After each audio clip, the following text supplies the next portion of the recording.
수강생 여러분 안녕하세요. 지난 시간에는 합동경제위원회가 폐지되기까지 과정을 검토해 보았습니다. 이번 시간에는 해방 후 1960년대 초까지 미국 원조의 한국 내 현지 수행체계가 어떻게 확립되고 변화했는지에 대해 강의 내용을 요약 정리해 보겠습니다.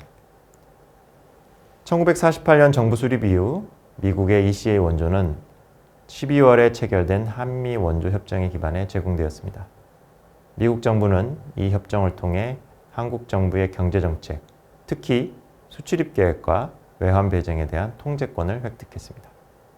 그리고 한국 내 실무를 담당하는 기구로서 1949년 1월 1일부터 주한경제협조처가 설치되었습니다. 1950년 6월에 발발한 전쟁은 원조의 양상을 바꿔놓았습니다. 미군이 중심이 된 유엔군이 구호 원조를 제공하였고, 유엔 총회 결의에 따라 경제 재건을 위한 원조를 담당할 웅크라가 1951년 2월 설립되었습니다. 그러한 변화 속에서 주한경제협조처는 1951년 4월 해체되었습니다. ECA 원조 프로그램이 종료되고 유엔군이 한국에 대한 원조를 주로 담당하게 됨에 따라 새로운 협정이 필요해졌습니다. 이때 협정의 한쪽 당사자는 미국 정부가 아니라 유엔군 총사령관이 되었습니다. 유엔군 사령부 측은 한국 정부의 경제정책에 대해 1948년의 한미 원조협정과 유사한 통제권을 원했지만 전쟁으로 안보상 위상이 상승한 한국 정부는 이에 저항했습니다. 협상이 두 번이나 중단되는 일을 거친 끝에 1952년 5월에 경제조정협정이 체결되었습니다. 한미 양측은 대한민국 대표 1명과 유엔군 총사령관 대표 1명으로 구성된 위원회를 설치해 그곳에서 외환 사용이나 대충자금 사용 등에 관한 결정을 공동으로 내리도록 타협을 보았습니다. 이 타협의 산물이 바로 합동경제위원회였습니다. 한편 미국 정부는 종전 후 한국 경제의 재건을 위한 원조 계획을 세우기 위해 1953년 4월 사절단을 파견했습니다. 그 결과로 작성 제출된 타스카 보고서는 여러 원조 프로그램 간의 조정을 위해 특별대표 사무소의 설치를 권고했고, 그 권고대로 1953년 8월 경제조정관실이 설치되었습니다. 경제조정관은 유엔군 총사령관의 특별대표로서 합동경제위원회에 참석했습니다.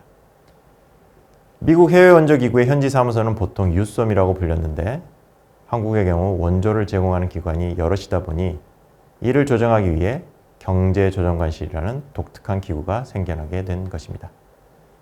미국 정부는 이른바 정상화의 일환으로서 1959년 7월부터는 이 기구를 유솜으로 개편해 미 국무부의 라인인 주한미대사관의 지휘를 받도록 했습니다. 다시 합동경제위원회로 돌아가서 이 위원회는 1952년 7월부터 1962년 1월까지 약 10년간 존속하며 한미 간의 경제정책 조정 역할을 담당했습니다. 합동경제위원회에는 분과위원회도 있었는데 그중 주요한 것으로 기획분위, 구호분위, 재정분위가 있었습니다. 미국 국립문서기록관리청에는 이들 위원회 회의록이 보관되어 있습니다. 화면의 표는 회의록을 토대로 매년의 회의 개최 건수를 제시한 것입니다. 합경의 본회의는 1953년에 3차례밖에 열리지 않았고 1954년과 1955년에는 아예 열리지 않았습니다. 이것은 당시 한국 측 대표였던 백두진이 합동경제위원회를 시간 낭비라고 생각했기 때문입니다. 그는 1953년에 합동경제위원회 협약에서 경제정책의 원칙이 정해졌기 때문에 회의는 적을수록 좋다고 생각했습니다. 이때도 하부기구인 분과위원회 회의는 꾸준히 개최됐습니다. 기획분위는 원조물자 긴급도입이나 기존에 설정된 도입액의 조정, 대충자금의 사용 등 실무적인 차원에서 협의해야 할 안건들을 처리했습니다. 구호분위는 인플레이션 억제를 최우선 과제로 하여 구호 물품의 도입을 기획하고 배급과 가격 사정 업무를 담당했습니다. 특히 1955년까지는 월 평균 2회 이상 개최되었는데 그만큼 한국전쟁 피해로 인해 구호 물품 도입이 원조 실행에서 상당한 비중을 차지했던 것을 보여줍니다. 하지만 그 역할이 줄어들어 1957년 12월 그 업무를 기획분위와 재정분위로 이관하고 해체되었습니다. 재정분위는 물가 안정을 위한 재정 통화 정책을 협의하는 역할을 담당했습니다. 1957년부터 1959년 사이에 특히 자주 개최되었는데 이는 1957년부터 매년 한미 간 합의에 기초해 재정금융안전계획이 실행된 것과 관련이 있을 것입니다. 다시 본회의로 돌아가 보면 1957년부터 다른 어느 본의보다도 활발히 개최된 것을 알 수 있습니다. 1956년 5월과 7월에 각각 한국 측과 미국 측 대표가 교체됐고 이후 양측 대표들은 합경일을 문제 해결의 장으로 적극 활용했습니다.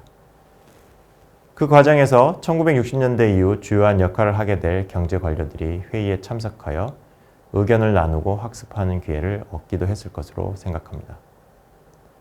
합동경제위원회는 1961년을 끝으로 폐지되었습니다. 이 위원회의 첫 출발이 양측의 타협이었던 점을 생각해보면 양측 모두 불만이 내재해 있었던 것입니다. 많은 한국인들은 합동경제위원회를 지나친 간섭으로 여겼고 이승만 정부 붕괴 후 그러한 인식이 더 강하게 표출되었습니다. 미국 측 또한 한국에만 있는 기구를 계속 존속해야 할 이유는 없었습니다. 합동경제위원회가 문을 닫은 것은 원조 경제로 특징 지을 수 있는 1950년대가 마무리되는 의미도 있었습니다. 지금까지 해방 후 1960년대 초까지 미국 원조의 한국 내 현지 수행 체계가 어떻게 확립되고 변화했는지를 요약 정리해 보았는데 이상으로 세 번째 강의를 마치겠습니다. 다음 강의에서는 웅크라와 그 활동 중 하나로 작성된 네이산 보고서에 대해 알아보겠습니다. 감사합니다.